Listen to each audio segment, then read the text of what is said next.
L'homme qui plantait des arbres de Jean Giono. Pour que le caractère d'un être humain dévoile des qualités vraiment exceptionnelles, il faut avoir la bonne fortune de pouvoir observer son action pendant de longues années. Si cette action est dépouillée de tout égoïsme, si l'idée qui la dirige est d'une générosité sans exemple, s'il est absolument certain qu'elle n'a cherché de récompense nulle part, et qu'au surplus, elle est laissée sur le monde des marques visibles, on est alors, sans risque d'erreur, devant un caractère inoubliable. Il y a environ une quarantaine d'années, je faisais une longue course à pied sur des hauteurs absolument inconnues des touristes, dans cette très vieille région des Alpes qui pénètre en Provence. Cette région est délimitée au sud-est et au sud par le cours moyen de la Durance, entre Sisteron et Mirabeau. Au nord, par le cours supérieur de la Drôme, depuis sa source jusqu'à Die. À l'ouest, par les plaines du Comtat vénessin et les contreforts du Mont Ventoux. Elle comprend toute la partie nord du département des Basses-Alpes, le sud de la Drôme et une petite enclave du Vaucluse. C'était au moment où j'entrepris ma longue promenade dans ces déserts, des landes nues et monotones, vers 1200 à 1300 mètres d'altitude. Il n'y poussait que des lavandes sauvages. Je traversais ce pays dans sa plus grande largeur, et après 3 jours de marche, je me trouvais dans une désolation sans exemple. Je campais à côté d'un squelette de village abandonné. Je n'avais plus d'eau depuis la veille, et il me fallait en trouver. Ces maisons agglomérées, quoiqu'en ruine comme un vieux nid de guêpes, me firent penser qu'il avait dû y avoir là, dans le temps, une fontaine ou un puits. Il y avait bien une fontaine, mais sèche. Les 5 à 6 maisons sans toiture, rongées de vent et de pluie, la petite chapelle au clocher écroulé, étaient rangées comme le sont les maisons et les chapelles dans les villages vivants. Mais toute vie avait disparu. C'était un beau jour de juin, avec grand soleil. Mais sur ces terres sans abri et hautes dans le ciel, le vent soufflait avec une brutalité insupportable. Ces grondements dans les carcasses des maisons étaient ceux d'un fauve dérangé dans son repas. Il me fallut lever le camp. À 5 heures de marche de là, je n'avais toujours pas trouvé d'eau, et rien ne pouvait me donner l'espoir d'en trouver. C'était partout la même sécheresse, les mêmes herbes ligneuses. Il me sembla apercevoir dans le lointain une petite silhouette noire, debout. Je la pris pour le tronc d'un arbre solitaire. À tout hasard, je me dirigeai vers elle. C'était un berger. Une trentaine de moutons couchés sur la terre brûlante se reposaient près de lui. Il me fit boire à sa gourde, et un peu plus tard il me conduisit à sa bergerie dans une ondulation du plateau. Il tirait son eau, excellente, d'un trou naturel, très profond, au-dessus duquel il avait installé un treuil rudimentaire. Cet homme parlait peu. C'est le fait des solitaires, mais on le sentait sûr de lui et confiant dans cette assurance. C'était insolite dans ce pays dépouillé de tout. Il n'habitait pas une cabane, mais une vraie maison en pierre, où l'on voyait très bien comment son travail personnel avait rapiécé la ruine qu'il avait trouvée là à son arrivée. Son toit était solide et étanche. Le vent qui le frappait faisait sur les tuiles le bruit de la mer sur les plages. Son ménage était en ordre, sa vaisselle lavée, son parquet balayé, son fusil graissé, sa soupe bouillait sur le feu. Je remarquai alors qu'il était aussi rasé de frais, que tous ses boutons étaient solidement cousus, que ses vêtements étaient reprisés avec le soin minutieux qui rend les reprises invisibles. Il me fit partager sa soupe, et comme après je lui offrais ma blague à tabac, il me dit qu'il ne fumait pas. Son chien, silencieux comme lui, était bienveillant, sans bassesse. Il avait été entendu tout de suite que je passerais la nuit là. Le village le plus proche étant encore à plus d'une journée et demie de marche. Et au surplus, je connaissais parfaitement le caractère des rares villages de cette région. Il y en a 4 ou 5 dispersés loin les uns des autres sur les flancs de ces hauteurs, dans les taillis de chênes blancs, à la toute extrémité des routes carrossables. Ils sont habités par des bûcherons qui font du charbon de bois. Ce sont des endroits où l'on vit mal. Les familles, serrées les unes contre les autres dans ce climat qui est d'une rudesse excessive, aussi bien l'été que l'hiver, exaspèrent leur égoïsme en vase clos. L'ambition irraisonnée s'y démesure, dans le désir continu de s'échapper de cet endroit. Les hommes vont porter leur charbon à la ville avec leurs camions, puis retournent. Les plus solides qualités craquent sous cette perpétuelle douche écossaise. Les femmes mijotent des rancœurs. Il y a concurrence sur tout, aussi bien pour la vente du charbon que pour le banc à l'église, pour les vertus qui se combattent entre elles, pour les vices qui se combattent entre eux, et pour la mêlée générale des vices et des vertus, sans repos. Par là-dessus, le vent également sans repos irrite les nerfs. Il y a des épidémies de suicide et de nombreux cas de folie, presque toujours meurtrières. Le berger qui ne fumait pas alla chercher un petit sac et déversa sur la table un tas de glands. Il se mit à les examiner l'un après l'autre avec beaucoup d'attention, séparant les bons des mauvais. Je fumais ma pipe. Je me proposais pour l'aider. Il me dit que c'était son affaire. En effet, voyant le soin qu'il mettait à ce travail, je n'insistais pas. Ce fut toute notre conversation.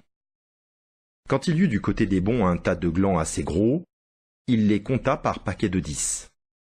Ce faisant, il éliminait encore les petits fruits ou ceux qui étaient légèrement fendillés, car il les examinait de fort près. Quand il eut ainsi devant lui 100 glands parfaits, il s'arrêta et nous allâmes nous coucher. La société de cet homme donnait la paix. Je lui demandai le lendemain la permission de me reposer tout le jour chez lui. Il le trouva tout naturel, ou plus exactement, il me donna l'impression que rien ne pouvait le déranger.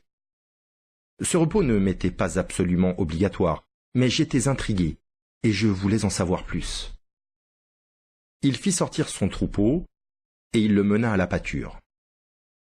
Avant de partir, il trempa dans un seau d'eau le petit sac où il avait mis les glands soigneusement choisis et comptés. Je remarquai qu'en guise de bâton, il emportait une tringle de fer grosse comme le pouce et longue d'environ 1,50 m. Je fis celui qui se promène en se reposant, et je suivis une route parallèle à la sienne. La pâture de ces bêtes était dans un fond de combe.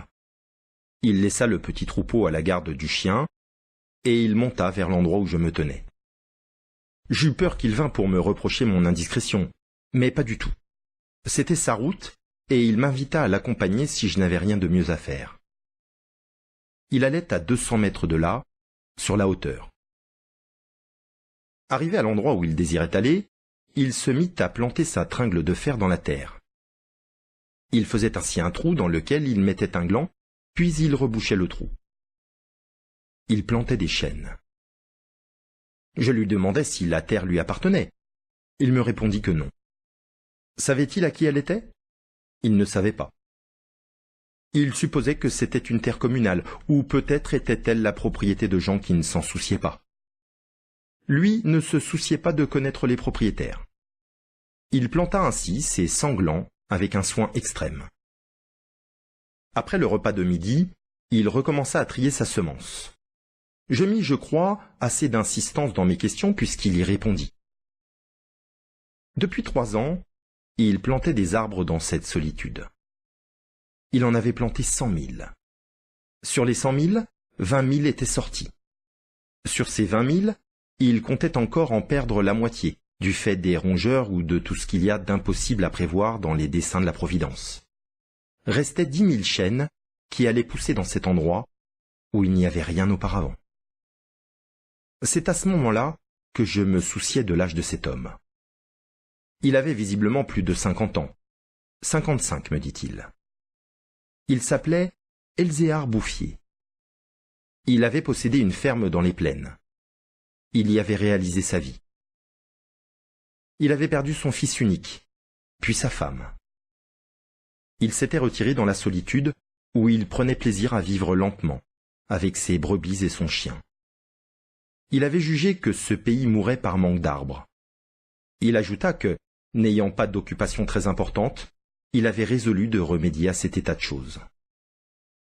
Menant moi-même à ce moment-là, malgré mon jeune âge, une vie solitaire, je savais toucher avec délicatesse aux âmes des solitaires. Cependant, je commis une faute. Mon jeune âge, précisément, me forçait à imaginer l'avenir en fonction de moi-même et d'une certaine recherche du bonheur. Je lui dis que, dans 30 ans, ces 10 000 chênes seraient magnifiques. Il me répondit très simplement que, si Dieu lui prêtait vie, dans 30 ans, il en aurait planté tellement d'autres que ces 10 000 seraient comme une goutte d'eau dans la mer. Il étudiait déjà, d'ailleurs, la reproduction des hêtres, et il avait près de sa maison une pépinière issue des faînes. Les sujets qu'il avait protégés de ses moutons par une barrière en grillage étaient de toute beauté.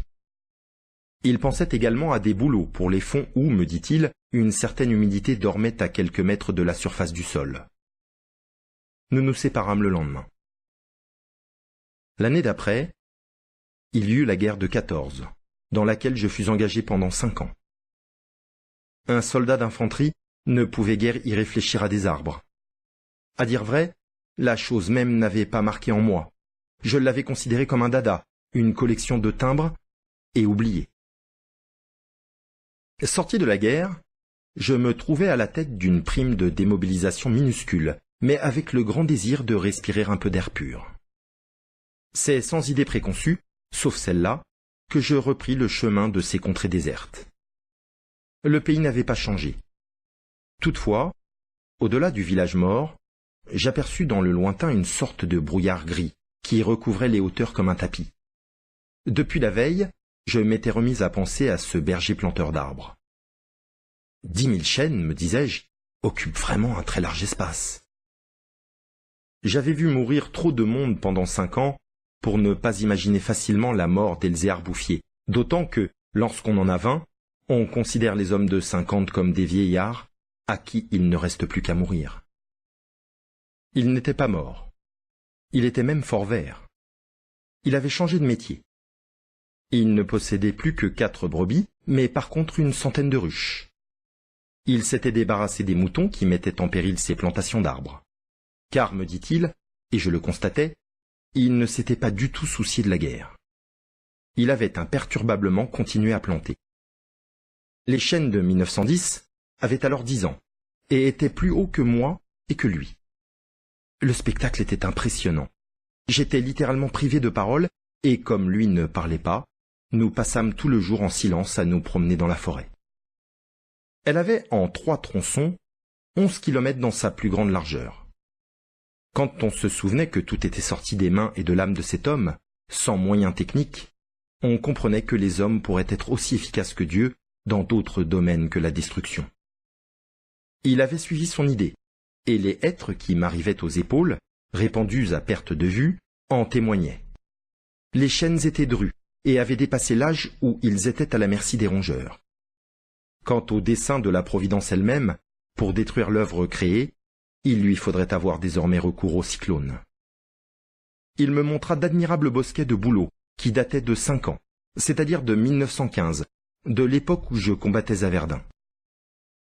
Il leur avait fait occuper tous les fonds où il soupçonnait avec juste raison qu'il y avait de l'humidité presque à fleur de terre. Ils étaient tendres comme des adolescents et très décidés. La création avait l'air d'ailleurs de s'opérer en chaîne. Il ne s'en souciait pas. Il poursuivait obstinément sa tâche, très simple. Mais en redescendant par le village, je vis couler de l'eau dans des ruisseaux qui, de mémoire d'homme, avaient toujours été à sec. C'était la plus formidable opération de réaction qu'il m'ait été donné de voir. Ces ruisseaux secs avaient jadis porté de l'eau, dans des temps très anciens. Certains de ces villages tristes dont j'ai parlé au début de mon récit s'étaient construits sur les emplacements d'anciens villages gallo-romains dont il restait encore des traces, dans lesquels les archéologues avaient fouillé, et ils avaient trouvé des hameçons à des endroits où au XXe siècle, on était obligé d'avoir recours à des citernes pour avoir un peu d'eau. En même temps que l'eau réapparut, réapparaissaient les saules, les osiers, les prés, les jardins, les fleurs, et une certaine raison de vivre. Mais la transformation s'opérait si lentement qu'elle entrait dans l'habitude sans provoquer d'étonnement. Les chasseurs qui montaient dans les solitudes à la poursuite des lièvres ou des sangliers avaient bien constaté le foisonnement des petits arbres, mais ils l'avaient mis sur le compte des malices naturelles de la terre. C'est pourquoi personne ne touchait à l'œuvre de cet homme. Si on l'avait soupçonné, on l'aurait contrarié. Il était insoupçonnable. Qui aurait pu imaginer dans les villages et dans les administrations une telle obstination dans la générosité la plus magnifique? À partir de 1920, je ne suis jamais resté plus d'1 an sans rendre visite à Elzéar Bouffier. Je ne l'ai jamais vu fléchir, ni douter. Et pourtant, Dieu sait si Dieu même y pousse. Je n'ai pas fait le compte de ses déboires. On imagine bien cependant que pour une réussite semblable, il a fallu vaincre l'adversité, que pour assurer la victoire d'une telle passion, il a fallu lutter avec le désespoir. Il avait pendant 1 an planté plus de 10 000 érables. Ils moururent tous. L'an d'après, il abandonna les érables pour reprendre les hêtres, qui réussirent encore mieux que les chênes. Pour avoir une idée à peu près exacte de ce caractère exceptionnel, il ne faut pas oublier qu'il exerçait dans une solitude totale, si totale que, vers la fin de sa vie, il avait perdu l'habitude de parler. Ou peut-être n'en voyait-il pas la nécessité. En 1933, il reçut la visite d'un garde forestier éberlué. Ce fonctionnaire lui intima l'ordre de ne pas faire de feu dehors, de peur de mettre en danger la croissance de cette forêt naturelle. C'était la première fois, lui dit cet homme naïf, qu'on voyait une forêt pousser toute seule. À cette époque, il allait planter des hêtres à 12 kilomètres de sa maison. Pour s'éviter le trajet d'aller-retour, car il avait alors 75 ans, il envisageait de construire une cabane de pierre sur les lieux mêmes de ses plantations. Ce qu'il fit l'année d'après. En 1935, une véritable délégation administrative vint examiner la forêt naturelle. Il y avait un grand personnage des eaux et forêts, un député, des techniciens. On prononça beaucoup de paroles inutiles. On décida de faire quelque chose, et heureusement, on ne fit rien. Sinon la seule chose utile, mettre la forêt sous la sauvegarde de l'État et interdire qu'on y vienne y charbonner, car il était impossible de n'être pas subjugué par la beauté de ces jeunes arbres en pleine santé. Et elle exerça son pouvoir de séduction sur le député lui-même. J'avais un ami parmi les capitaines forestiers qui étaient de la délégation. Je lui expliquai le mystère. Un jour de la semaine d'après, nous allâmes tous les deux à la recherche d'Elzéar Bouffier. Nous le trouvâmes en plein travail, à 20 kilomètres de l'endroit où avait eu lieu l'inspection. Ce capitaine forestier n'était pas mon ami pour rien. Il connaissait la valeur des choses. Il sut rester silencieux. J'offris les quelques œufs que j'avais apportés en présent. Nous partageâmes notre casse-croûte en 3, et quelques heures passèrent dans la contemplation muette du paysage. Le côté d'où nous venions était couvert d'arbres de 6 à 7 mètres de haut. Je me souvenais de l'aspect du pays en 1913. Le désert.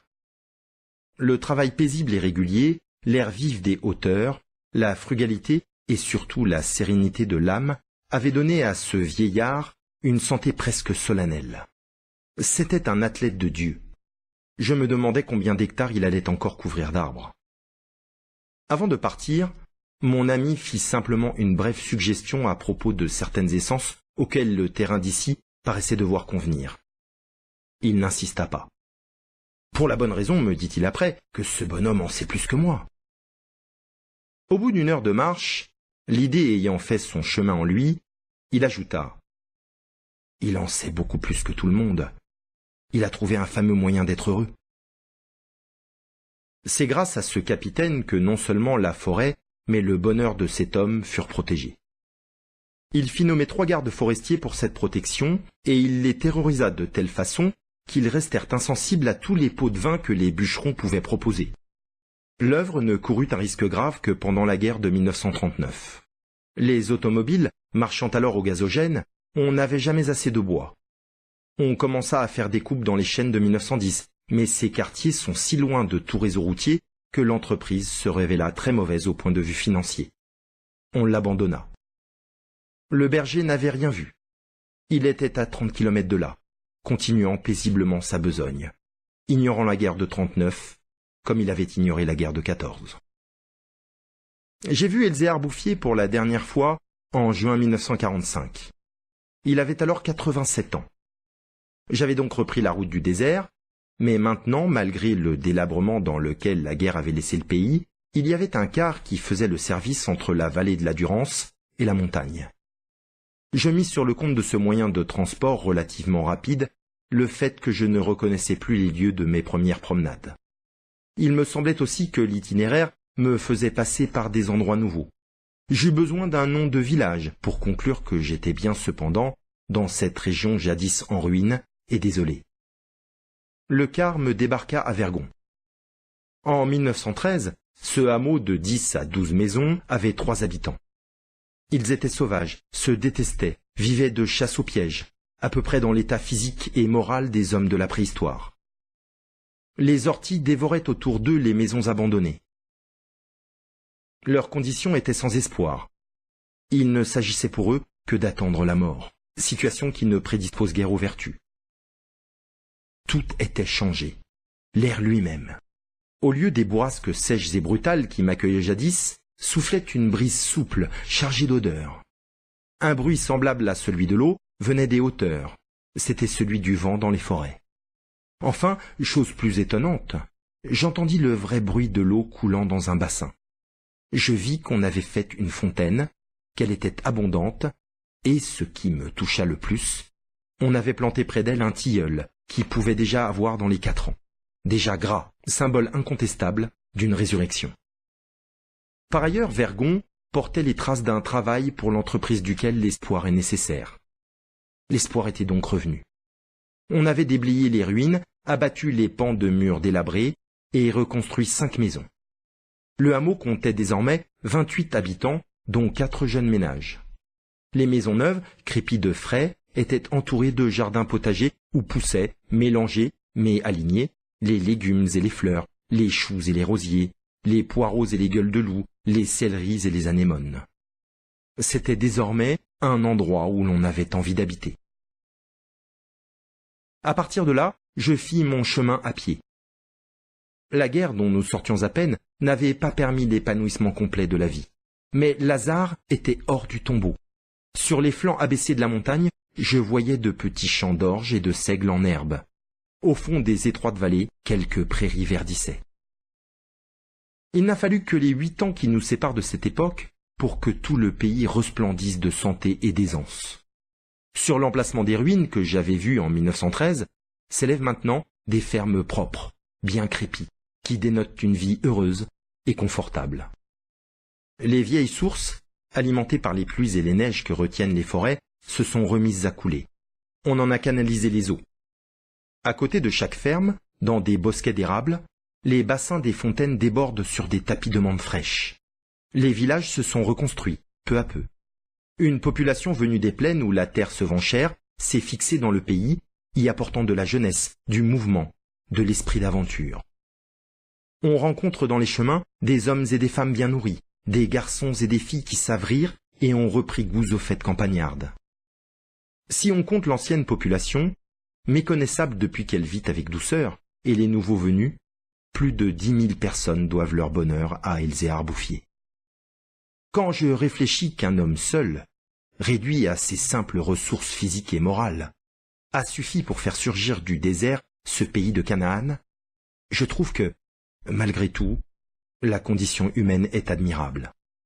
Mais quand je fais le compte de tout ce qu'il a fallu de constance dans la grandeur d'âme et d'acharnement dans la générosité pour obtenir ce résultat, je suis pris d'un immense respect pour ce vieux paysan, sans culture, qui a su mener à bien cette œuvre digne de Dieu. Elzéar-Bouffier est mort paisiblement en 1947 à l'hospice de Banon.